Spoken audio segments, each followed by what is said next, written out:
ये क्या है लक्ष्मण? ये दो धनुष? अब दो योद्धा एक धनुष से कैसे लड़ेंगे भैया? दो? केवल मैं जा रहा हूं लक्ष्मण। क्यों भैया? आप पिताश्री के वचन का मान रखें और मैं अपनी माता सुमित्रा के उस वचन को भंग कर दूं कि मैं सदा आपकी परछाई बनकर रहूंगा।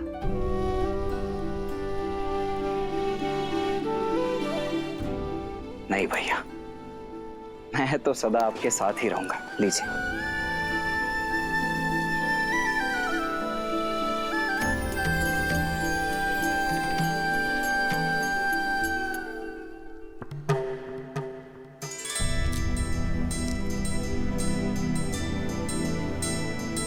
क्षमा करें गुरुदेव, मुझे ज्ञात है कि आपने पिताश्री से केवल भैया राम को ही मांगा है, किंतु मैं सबको बता दूं कि मेरे भैया राम और मैं, उनका अनुज लक्ष्मण एक दूसरे से भिन्न नहीं है। वो देह हैं तो मैं उनकी आत्मा हूं।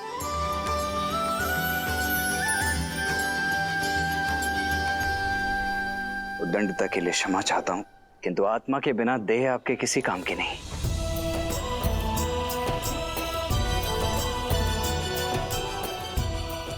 आशा है आप और पिताश्री मुझे भैया राम के साथ जाने की अनुमति अवश्य प्रदान करेंगे।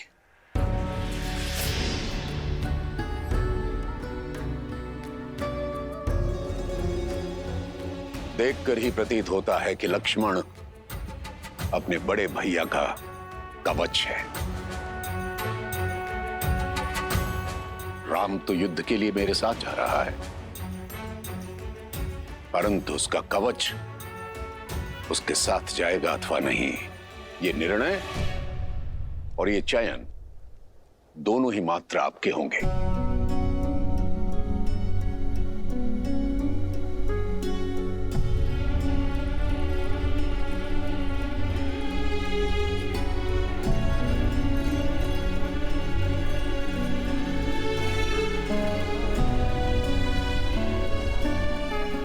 ऋषि,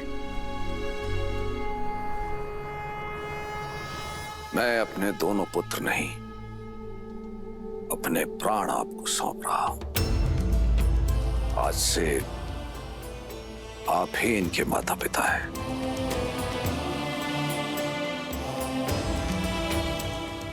महाराज, आप अपने नेत्र मुझे दे रहे हैं।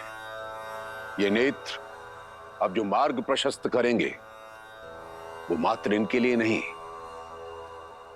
अपितु सारे संसार का दृष्टिकोण बदल देगा।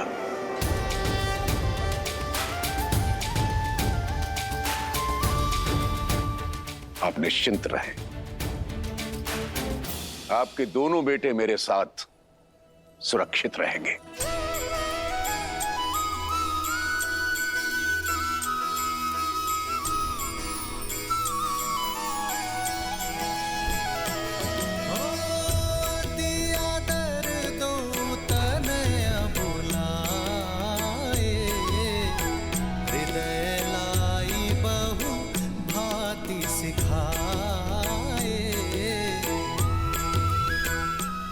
पिताश्री का ध्यान रखना मैं। प्राणनाथ सुत दो, तुम मुनि पिता आन नहीं को।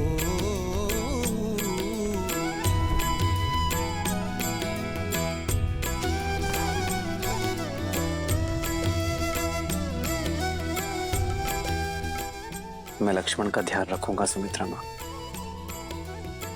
जहां राम साथ हो वहां मुझे लक्ष्मण की चिंता क्यों रहेगी पुत्र? रघुकुल का मान बढ़ाना।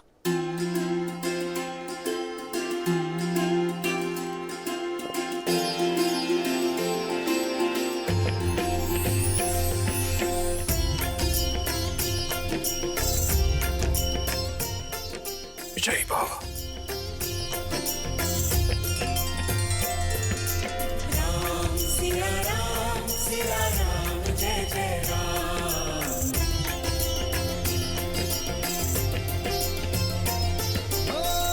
मंगल भवन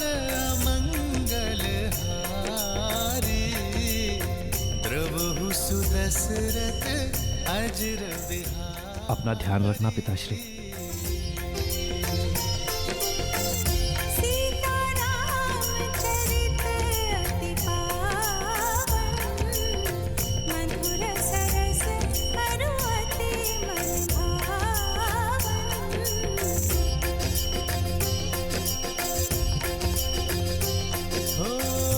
होई सोई जो राम रचिरा को करी तरक बढ़ावे साखा। सिया राम जय जय राम, राम सिया राम जय जय राम, सिया राम जय जय। राम, मैं तुम्हारी प्रतीक्षा करूंगा पुत्र, लौट के आना। हो रघुकुल रीत सदा चली आई, प्राण जाए पर वचन न जाई। सिया राम जय जय राम, सिया राम जय जय राम। नानाश्री और मामाश्री को उनके ज्येष्ठ भांजे का प्रणाम कहना भरत। आपसे दूर होने पर मेरा मन टूट रहा है भैया। भरत,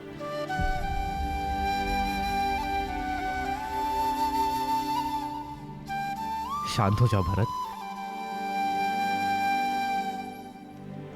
भरत,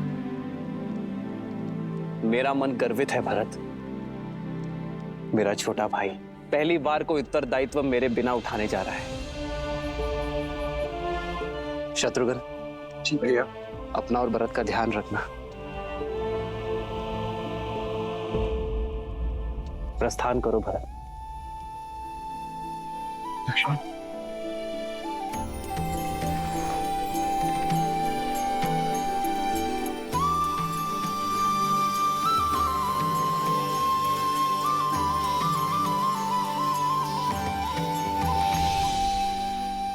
प्रस्थान करो।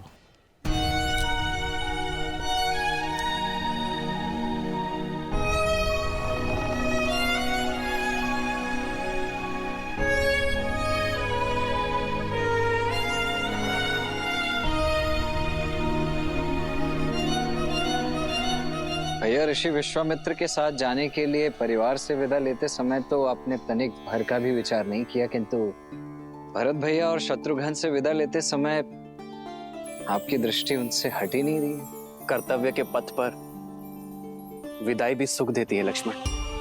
अपने छोटे भाई को बड़ा होते देखने का आनंद तुम्हें भी लेना चाहिए। प्रसन्न हो जाओ, आज पहली बार तुम मेरे साथ चल रहे हो बिना भरत के।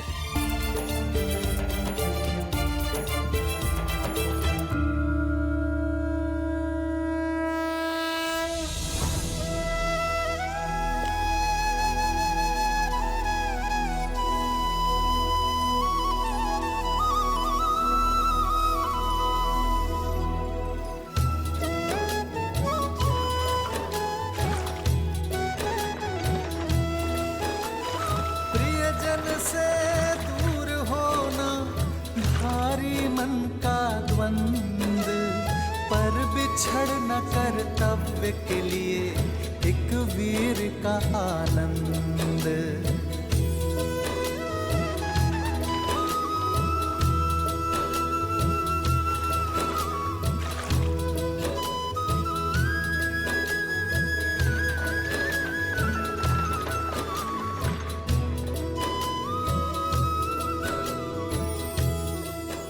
जीवन अचानक ऐसे मोड़ पर क्यों ले आता? वर्षों के उपरांत संतान की प्राप्ति हुई, किंतु उसके बाद 8 लंबे वर्षों तक मेरे पुत्र शिक्षा प्राप्ति हेतु मुझसे दूर चले, लौट के आए, कुछ ही क्षण उनके साथ बिताए और फिर से पुत्र वियोग एक बार फिर मेरे सामने उठ खड़ा हुआ है। भाई लग रहा है अर्चर, कहीं श्रवण कुमार के पिता का श्राप अपने लक्ष्य की ओर तो नहीं बढ़ रहा। समस्या ये नहीं कि तुम्हारी मृत्यु श्राप से होगी, समस्या ये है कि तुम हर क्षण श्राप में जी रहे हो। क्यों भूल जाते हो कि मृत्यु तुम्हारे हाथों में नहीं है, तुम्हारे हाथों में है जीवन। तो जितना समय है अपने पुत्रों के साथ बिताओ और जियो, ताकि अपने पुत्रों के साथ समय ना बिताने का खेद ना रह जाए। जीवन कब समाप्त होगा इस डर से जीना छोड़ नहीं देते हैं पुत्र।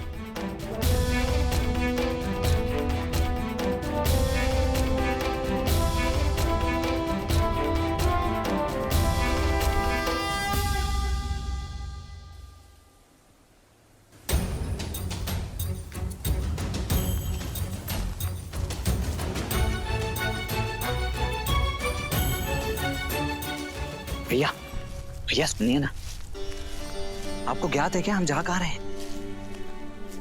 तुम स्वयं पूछ लो उनसे। मैं नहीं, ठीक है। थक गए क्या दशरथ नंदन? जी आचार्य, नहीं तो भैया चलिए ना, आइए।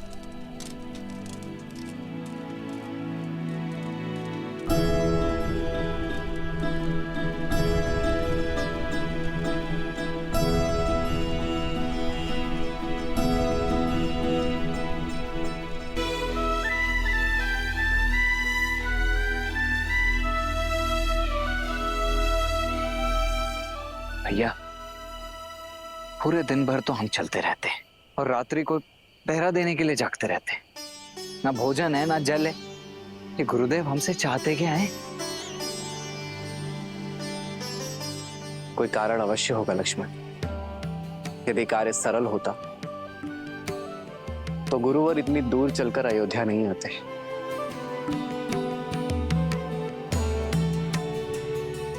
कठिन कार्य का मार्ग कठिन ही होता है। धीरज रखो। जी भाई।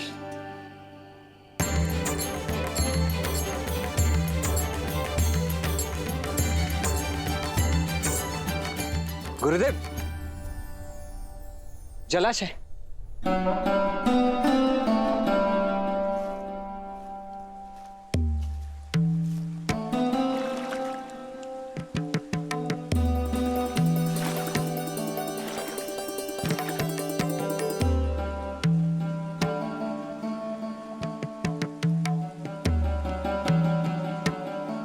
जल पीने योग्य है।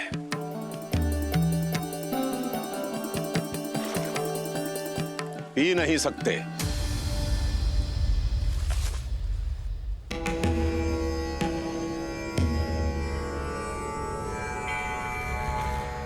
क्षमा कीजिए गुरुदेव, किंतु कारण क्या ये कोई परीक्षा है? परीक्षा और परिस्थिति बताकर नहीं आते लक्ष्मण। मैं तुम दोनों को जिस कार्य के लिए लेकर आया हूं वो कार्य बड़ा ही दुष्कर है। देखना चाहता हूं कि तुम इस कार्य को सिद्ध करने में सक्षम हो अथवा नहीं। असुरों के साथ युद्ध कई दिनों तक चल सकता है। यदि भूखे प्यासे रहकर उनसे लड़ने में सक्षम नहीं हो तो जल पियो और लौट जाओ।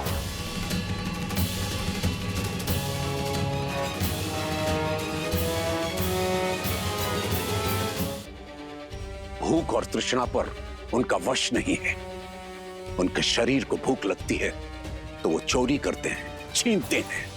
लूटते हैं और अपने मन की भूख और तृष्णा को वे अपराध करके शांत करते हैं।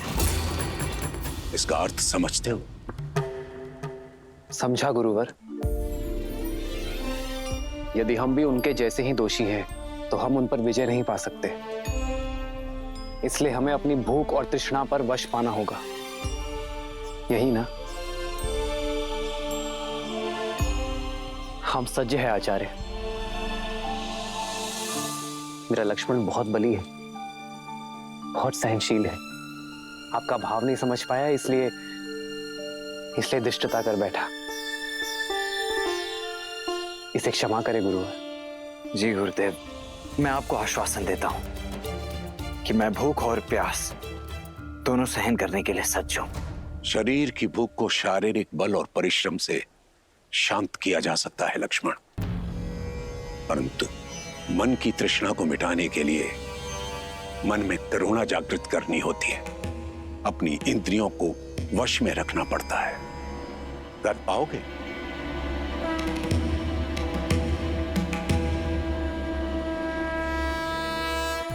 तो फिर चलते हैं। गंतव्य तक पहुंचने में और 4 दिन लगेंगे।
विश्वामित्र के साथ श्री राम और लक्ष्मण अपनी यात्रा पर आगे बढ़ रहे थे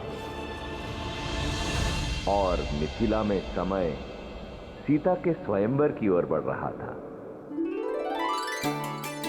विश्वास नहीं होता, सीता दीदी के स्वयंवर के निमंत्रण पत्र जा रहे हैं। सोचा भी नहीं था ना, बचपन का साथ अचानक यूं ही। सीता दीदी हमारे बिना रह लेंगी? माँ भी तो अपना मायका छोड़कर यहाँ रहती है ना, क्या वो प्रसन्न नहीं?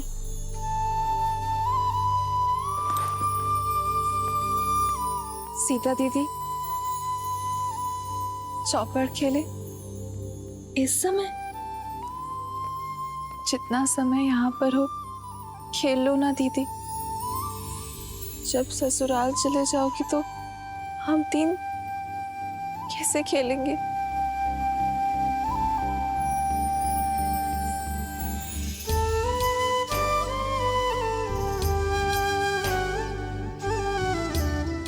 अरे चलो चौपड़ खेलते। चलो। तुम इतना क्यों हंस रही हो? क्योंकि सीता दीदी कहीं नहीं जाने वाली।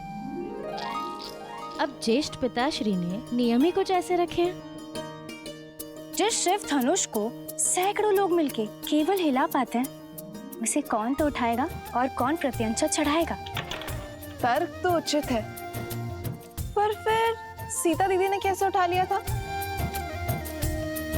हाँ दीदी, बताओ ना, जब आपने शिव धनुष उठाया था तो क्या था आपके मन में? नहीं जानती, बस इतना स्मरण है कि मेरे मन में ना तो कोई भय था और ना कोई भार।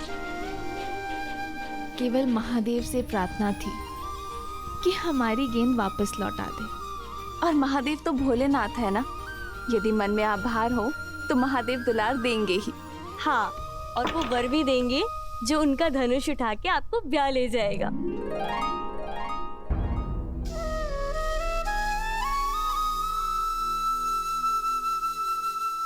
वैसे संपूर्ण भारत से राजकुमार आने वाले हैं, तो तुम तीनों भी सोच लो कि तुम्हें कैसा वर चाहिए।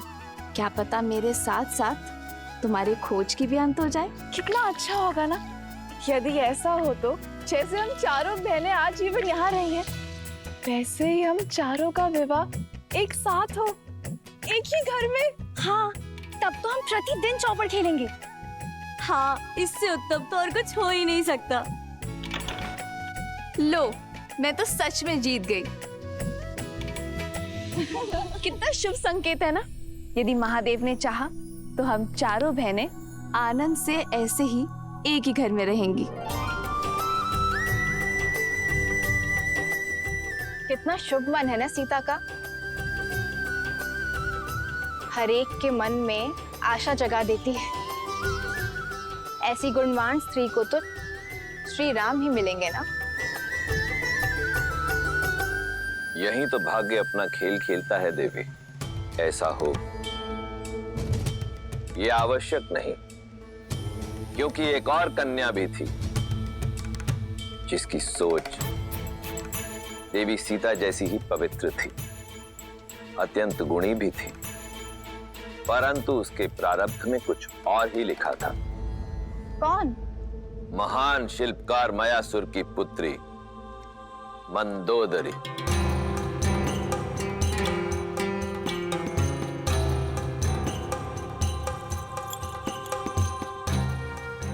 मयासुर ने अनेकों दिव्यास्त्रों का निर्माण किया था और फिर उन्होंने एक अत्यंत शक्तिशाली भाला बनाया।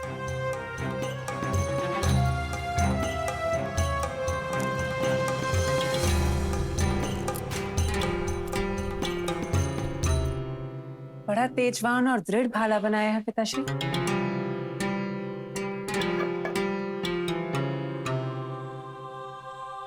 किसी विशेष के लिए बनाया है? हाँ पुत्री, ये संसार का सबसे शक्तिशाली भाला है, जिसका प्रहार इंद्र के वज्र को भी काट सकता है। और जानती हो किसके लिए बनाया है ये?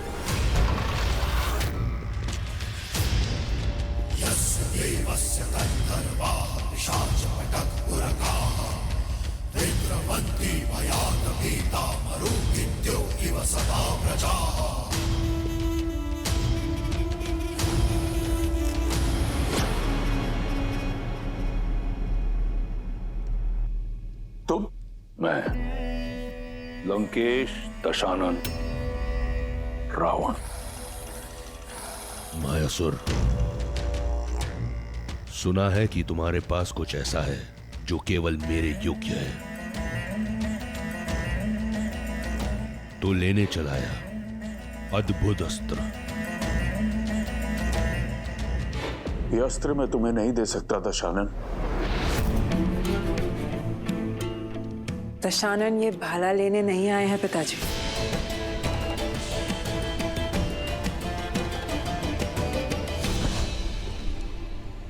अद्भुत, जैसा सुना वैसा पाया। आंखों में तेज, वाणी में दृढ़ता, रूप में ज्वाला और बुद्धि में पैनापन।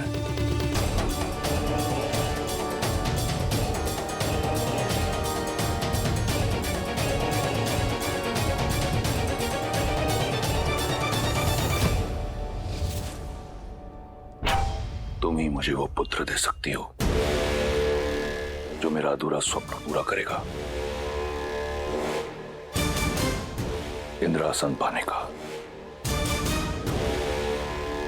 नहीं, मेरी पुत्री का हाथ मैं तुम जैसे आतताई के हाथ में नहीं दे सकता। वीर भोग्य वसुंधरा मायासुर,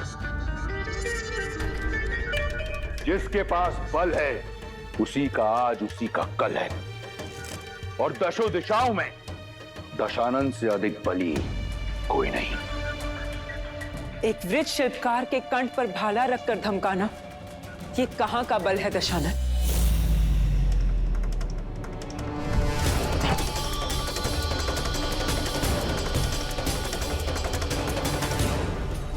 भय नहीं लगता तुम्हें रावण के समक्ष ये सुर साधते हुए?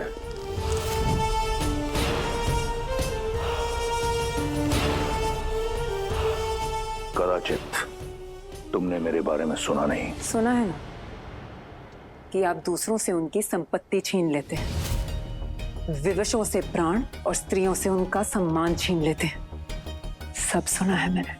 सावधान मंदोदरी, स्त्री की लाज भंग करने का पाप आप कई बार कर चुके हैं।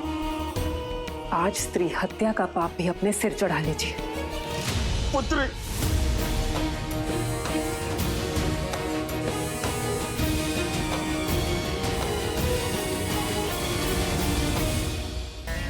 प्राण नहीं लूंगा तुम्हारे। सुंदर स्त्रियों के प्राण नहीं लेते, उनके लिए प्राण न्यौछावर किए जाते हैं। मायासुर, तुम्हारी पुत्री मेरी हुई, और ये भाला मैं भेंट स्वरूप स्वीकार करता हूं। शस्त्र छीना जा सकता है दशानन, पर साथ मांगा जाता है। समान नहीं हूं मैं, सम्मान से एक सज्जन बनकर मेरे पिताश्री से मेरा हाथ मांगिए।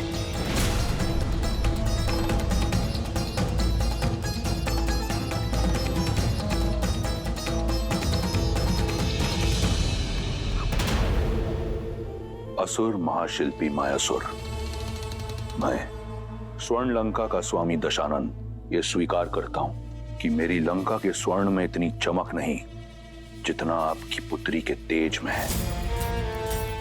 आपकी पुत्री रक्ष महारानी बनने के योग्य है। मैं आपसे आपकी पुत्री मंदोदरी का हाथ मांगता हूं। क्या आपको और आपकी निर्भीक पुत्री को यह संबंध स्वीकार है?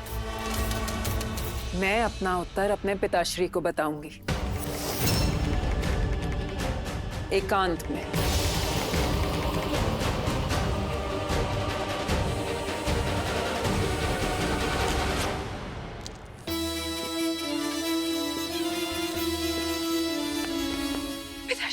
पिताश्री उठे, उठे। पिताश्री। पुत्री,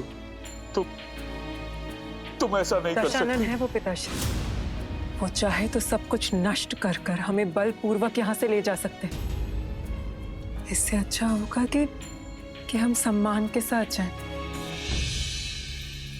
अपने पिता की रक्षा के लिए तुम अपने जीवन का मार्ग एक पापी के साथ चुनोगी? कैसी आपदा है? नहीं पिताश्री, ये आपदा नहीं, अवसर है।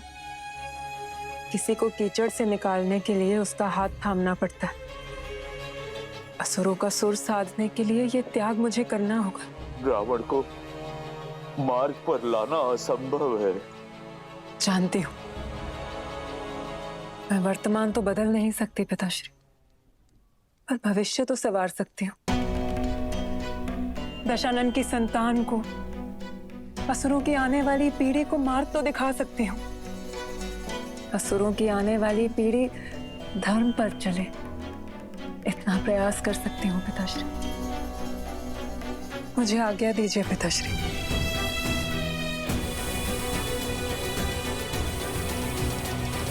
रावण और मंदोदरी का विवाह हुआ, जहां एक और मंदोदरी ने अपनी आहुति दी असुरों के भविष्य के लिए, वहीं दूसरी ओर रावण एक शक्तिशाली शस्त्र पाना चाहता था। रावण को पूर्ण विश्वास था कि उसके तेज और मंदोदरी की पवित्रता का संगम उसे एक बलशाली पुत्र देगा, जो उस इंद्रासन को जीत सकेगा जिसे पाने में उसका भाई कुंभकर्ण चूक गया था। कोई भी ग्रह अपने उचित स्थान पर नहीं, परंतु मेरा पुत्र अजयी और अमर होगा,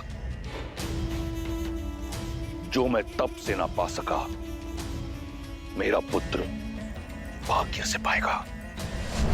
जो भी ग्रह नक्षत्र की स्थिति प्रतिकूल है, उन्हें अनुकूल होना होगा।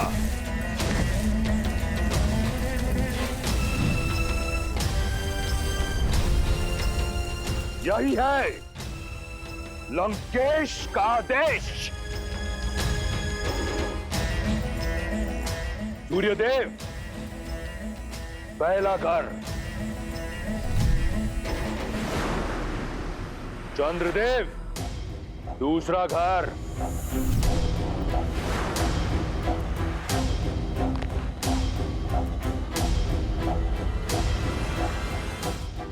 रावण ने अपने बल और भय के प्रताप से सभी ग्रहों को अपने पुत्र की कुंडली में अनुकूल परिस्थिति में आने के लिए विवश कर दिया। शनिदेव सातवां घर,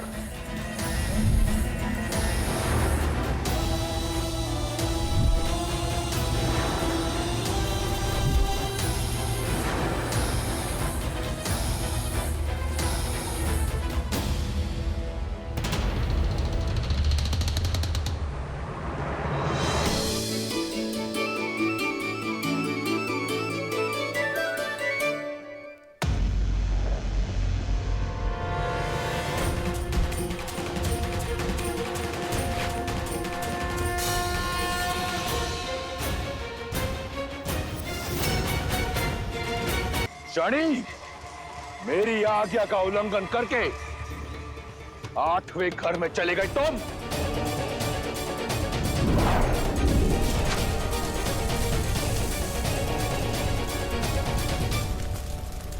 तुम अपने बल से, अपनी हट से नियति के लेख को नहीं बदल सकते रावण। तुम्हारे पुत्र की कुंडली पर और तुम पर मेरी दृष्टि पड़ चुकी है रावण। मूर्ख, कदाचित अपनी कुंडली जांच कर नहीं आए तुम आज।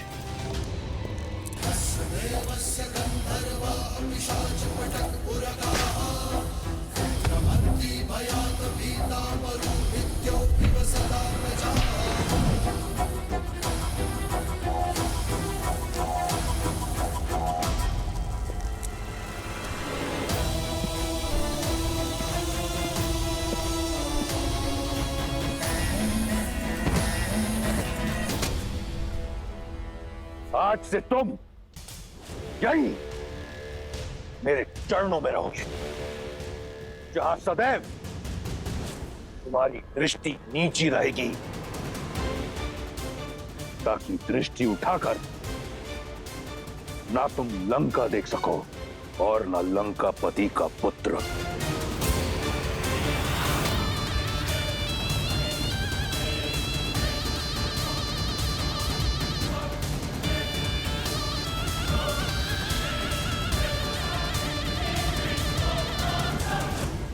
अर्थात रावण ने सदा के लिए शनि को बंदी बना लिया।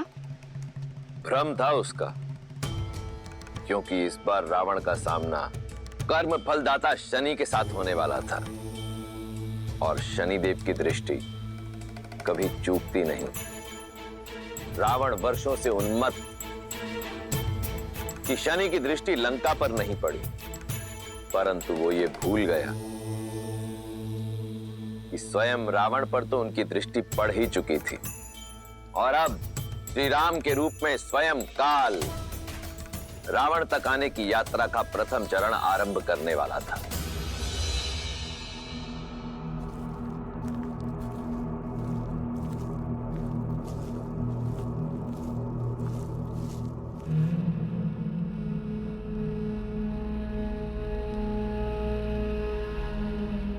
बड़ा ही भयावह वन है ये। यहाँ का वातावरण ही बता रहा है कि अवश्य ही राक्षसों का गढ़ होगा ये। राक्षसों का नहीं लक्ष्मण, राक्षसी का।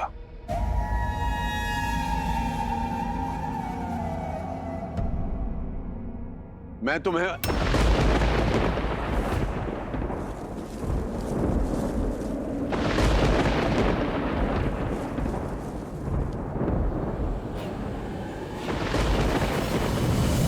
भैया, कौन आया है मेरे वन में? कौन? कोई ब्राह्मण तो नहीं?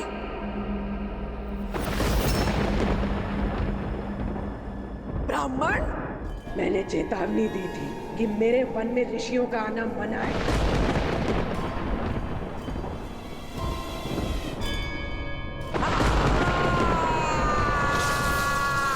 अब तुम सब अपनी मृत्यु के लिए सज्ज हो।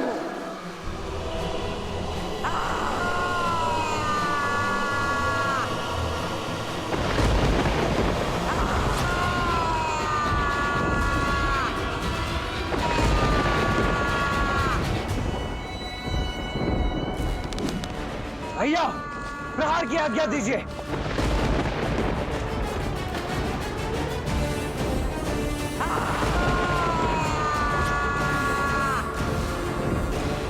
आज्ञा दीजिए भैया।